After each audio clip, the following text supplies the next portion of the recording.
Sa CCTV footage kang Barangay San Pedro Irusin, Sorsogon, pasado alas 8 ning aga kang Lunes, Enero 30, mailing ang pagbangga ng sarong pampasadang tricycle sa likodan na partikan sa upang bikulo sa crossing kang Maharlika Highway kang nasabing lugar. Mailing man sa video ang paglasik ang mga estudyante lunad kang tricycle.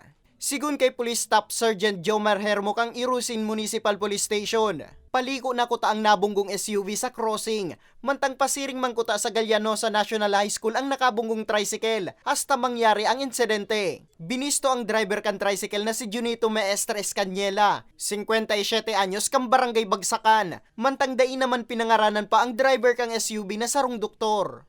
Kaso wala man nga ni pag signal light baga sa video amo ito left turn na yan ini man na tricycle malaksi yun man nasa nasa fast lane siya yan ito nagbungguan na sinda na binunggo niya palanta nasa hudyan siya dapat pag Maharlika Highway baga sir automatic sir yan sa mga lang yan sa mga fast vehicle lang tapos so mga tricycle kung wala ning dinidesignate ang LGU na ruta sa kanya pwede sila yan sa Maharlika Highway pero nasa sindal right lane mo. Tulos man na naidara sa ospital ang 5 estudyante, asin ang driver kan tricycle na ana suminapo ning minor injuries.